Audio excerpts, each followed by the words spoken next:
नमस्कार दोस्तों, बड़ी खबर हमारे सामने आ रही है कि जो पाकिस्तान का ग्वादर पोर्ट है उसके ऊपर ह्यूज अटैक कंडक्ट किया गया है बलोच लिबरेशन आर्मी द्वारा। और बताया ये जा रहा है कि बलोच लिबरेशन आर्मी के 8 फाइटर्स जो हैं वो घुस गए इस पूरे ग्वादर पोर्ट के अंदर में और यहाँ पर उन्होंने अटैक कंडक्ट किया।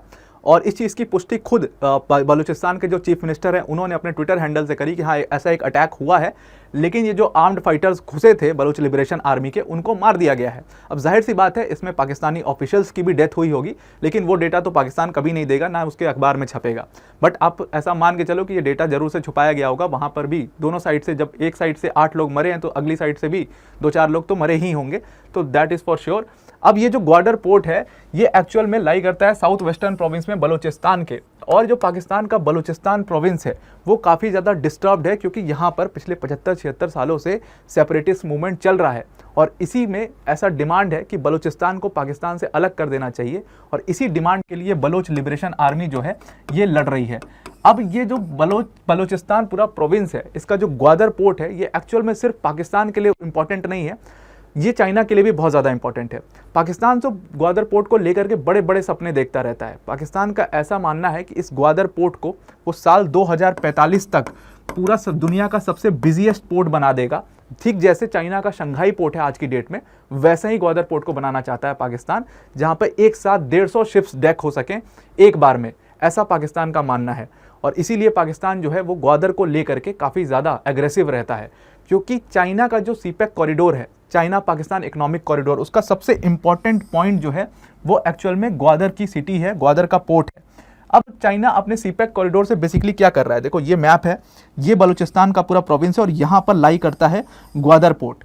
चाइना क्या कर रहा है अपने सीपेक कॉरिडोर से कि वो जो उसका जिनजियांग प्रोविंस है जहाँ पर यूइगर मुस्लिम्स रहते हैं, जिनजियांग का जो ऑटोनॉमस रीजन है चाइना का, उसको कनेक्ट कर रहा है थ्रू पाकिस्तान। और देखो यहाँ पर पीओके वाला एरिया भी आ रहा है और इस पीओके से पूरा ये सीपेक कॉरिडोर गुजरेगा और ये जाकर के ग्वादर में कनेक्ट करेगा। इससे चाइना को फायदा क्या होगा कि चाइना को इंडियन ओशियन में सीधा सीधा एक्सेस मिलेगा। देखो इंडियन ओशियन में इंडिया के पास काफ़ी ज़्यादा अच्छा लेवरेज है, क्योंकि इंडिया बहुत ज़्यादा बॉर्डर शेयर करता है इंडियन ओशन से और काफ़ी एक्टिव भी है। अंडमान निकोबार जैसे आइलैंड्स है जहाँ पर इंडिया बहुत एक्टिव है, तो वो लगातार चेक रखता है पूरे इंडियन ओशन के ऊपर में। अब चाइना को भी इंडियन ओशन में घुसना है और ग्वादर पोर्ट चाइना के लिए वो पूरी एंट्री दे रहा है इंडियन ओशन में।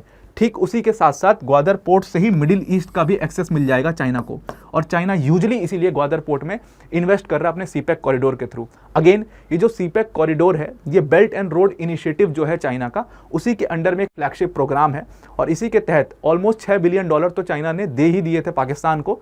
और इसीलिए इसी ग्वादर सिटी में बहुत सारे चाइनीज ऑफिशियल्स भी रहते हैं, क्योंकि वो लोग सीपेक कॉरिडोर के लिए काम कर रहे हैं, तो ऑब्वियस सी बात है वो ग्वादर की सिटी में रहते हैं।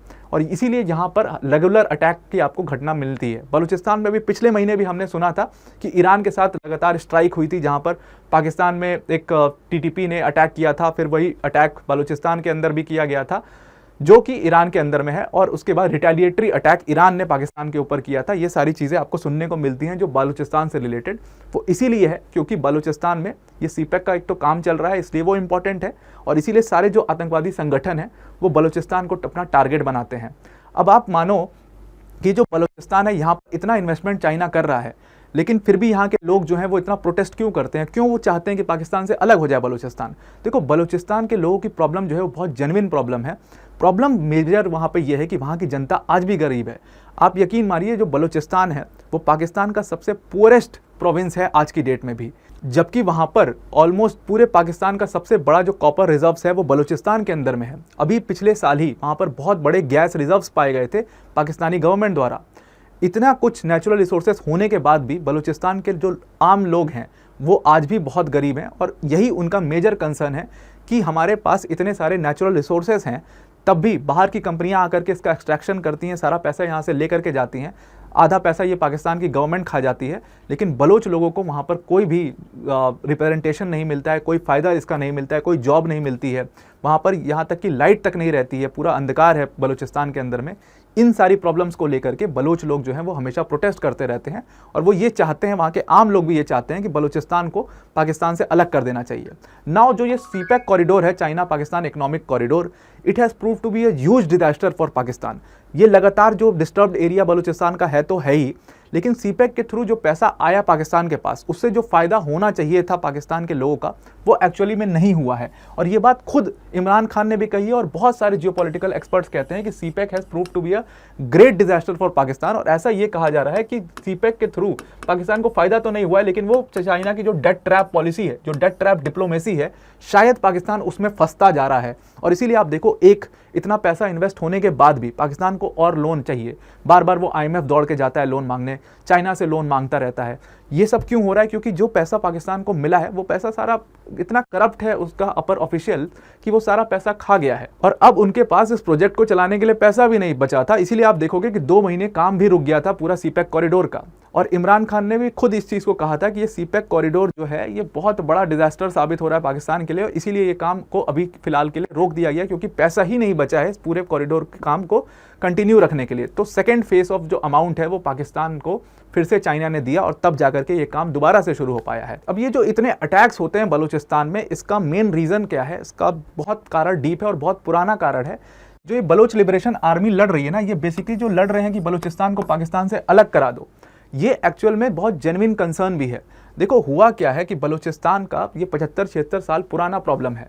जब पाकिस्तान का जन्म हुआ 1947 में, जब पार्टीशन हुआ, इंडिया से अलग हुआ पाकिस्तान, तो वहाँ पर पाकिस्तान फॉर्म हो गया था। मोहम्मद अली जिन्ना ने बलूचिस्तान के बहुत बड़े लीडर थे उस समय, अहमद यार खान, उनसे बात करी थी, उनके साथ अग्रीमेंट किया था और उनसे ये प्रॉमिस किया था कि जो पाकिस्तान है वो बलूचिस्तान को हमेशा फ्री रखेगा और कभी इस पर कब्जा नहीं करेगा। लेकिन फिर क्या हुआ कि उन्होंने एक कंसर्न ये रखा कि बलूचिस्तान को मिला देना चाहिए पाकिस्तान में, ताकि बलूचिस्तान का बेटर डेवलपमेंट हो पाए। आप इतना सा छोटा सा देश लेकर के क्या करोगे? कोई भी आप पर कब्जा कर लेगा, कभी भी कोई भी आप पर आकर के अटैक कर देगा, ईरान ही आपका पूरा ये प्रोविंस को खा जाएगा, तो आप उस टाइम पर क्या करोगे? ये सारी चीज़ें जब हुई थी तब अहमद यार खान ने उस पर साइन कर दिया था, और तब जाकर के ऑफिशियली 1948 में बलूचिस्तान पाकिस्तान के अंदर में मिल गया था। लेकिन कंट्रोवर्सी इस पर यह है कि अहमद यार खान को पाकिस्तानी सेना ने पकड़ लिया था और ज़बरदस्ती उनके एक्सेशन पे साइन करा दिया। जो इंस्ट्रूमेंट ऑफ एक्सेशन पे साइन है अहमद यार खान के, वो ज़बरदस्ती करवाए गए थे, और तब जाकर के ज़बरदस्ती बलूचिस्तान को पाकिस्तान में मिला लिया गया था। और इसीलिए वहाँ के लोग जो हैं वो काफ़ी ज़्यादा इससे चिंतित रहते हैं, और इस चीज़ को लेकर के कभी वो अपने आप को पाकिस्तानी मानते ही नहीं हैं, वो खुद को बलोची कहते हैं। और यहाँ पर बलूचिस्तान की 2-4 प्रॉब्लम है। एक प्रॉब्लम तो मैंने आपको जो स्टार्टिंग में बताई कि वो आज भी पाकिस्तान का सबसे पुअरेस्ट प्रोविंस है, जबकि यहाँ पर इतने बड़े गोल्ड रिजर्व्स हैं, कॉपर रिजर्व्स हैं, वहाँ पर गैस रिजर्व्स पाए गए हैं, इतनी सारी नेचुरल रिसोर्सेज होने के बावजूद भी। दूसरा प्रॉब्लम यह है कि एथनिसिटी जो है बलोचों की वो बहुत अलग है, उनके ट्रेडिशंस बहुत अलग हैं पाकिस्तानियों से, उनकी सारी चीज़ें अलग हैं पंजाबियों से, और जो पश्तून्स पॉपुलेशन है वहाँ पर उनसे एकदम अलग हैं बलोच, और इसीलिए वो कभी पाकिस्तानी में घुल मिल नहीं पाए। और पाकिस्तान ने कोई ऐसा रीडेवलपमेंट प्रोग्राम भी वहाँ नहीं लिया कि ये सारे लोग जो हैं उनको ये रिप्रेजेंटेशन दिया जाए या पॉलिटिक्स में रिप्रेजेंटेशन दिया जाए। ऐसा कुछ करने के लिए पाकिस्तान ने कुछ किया भी नहीं, ना कोई रिजर्वेशन दिया, ना कुछ तरीके से उनको हेल्प करने की कोशिश की। वहाँ पर समझ लो आप, इतनी बुरी हालत है कि बलूचिस्तान के अंदर में आज की डेट में लाइट भी नहीं होती है। ये हाल है बलूचिस्तान का। और सिर्फ ग्वादर में, क्योंकि वहाँ पर चाइनीज़ ऑफिशियल रह रहे हैं, पूरी जो पोर्ट सिटी है ग्वादर की, वहाँ पर ये सारी सुविधाएं हैं, लेकिन बलूचिस्तान के अंदर में सारी सुविधाएं नहीं हैं। तो ये जो बलोच लिबरेशन आर्मी जो सेपरेटिस्ट ग्रुप लड़ रहा है, इसके कंसर्न्स बहुत जेन्युइन है। ये लोग बलोचों के लिए लड़ रहे हैं और बलूचिस्तान को पाकिस्तान से बेसिकली अलग करवाना चाहते हैं। और ये प्रॉब्लम 1948 से चली आ रही है और आज तक ये प्रॉब्लम सॉल्व नहीं हो पाई है, ना पाकिस्तान ने कभी सॉल्व करने की कोशिश की है। पाकिस्तान सिर्फ बलूचिस्तान को यूज़ करता है उसके नेचुरल रिसोर्सेज के लिए, क्योंकि बलूचिस्तान के अंदर ही ग्वादर पोर्ट भी है और चाइना भी वहाँ पर इतनी इन्वेस्टमेंट कर रहा है। इसीलिए अभी आप देखोगे कि पाकिस्तान के जो बड़े बड़े ऑफिशियल्स हैं सब ग्वादर विजिट कर रहे हैं, बलूचिस्तान रेगुलर विजिट कर रहे हैं। वो नहीं चाहते हैं कि किसी भी तरीके से बलूचिस्तान अलग हो, लेकिन ये बलोच लिबरेशन आर्मी लगातार ये अटैक्स करता रहता है। लास्ट ईयर भी चाइनीज़ के ऊपर इन्होंने अटैक किया था, जब चाइनीज़ ग्रुप जा रहा था, इसी ग्वादर सिटी में अटैक किया था। साल 2019 में बहुत बड़ा बॉम्ब ब्लास्ट किया था इसी ग्वादर पोर्ट के ऊपर इन्हीं बलोच लिबरेशन आर्मी वालों ने। और सिस्तान एंड बलूचिस्तान जो प्रोविंस है ईरान के अंदर में भी ये बलोच लिबरेशन आर्मी वहाँ पर भी बहुत एक्टिव है और वहाँ पर भी लगातार अटैक करती रहती है। अभी पिछले महीने की खबर है जहाँ पे ईरान में इन्होंने अटैक किया था और उसका रिटेलिएटरी अटैक फिर ईरान ने पाकिस्तान के ऊपर किया था। तो ये सारी डिस्टर्बेंस बलूचिस्तान के अंदर में काफ़ी टाइम से चलती रहती हैं। तो आई होप आपको ये बलूचिस्तान का पूरा इशू समझ में आ गया होगा, ये जो अटैक हुआ है ये क्यों हुआ है वो भी समझ में आ गया होगा। तो आज के लिए इतना ही। Thank you and have a nice.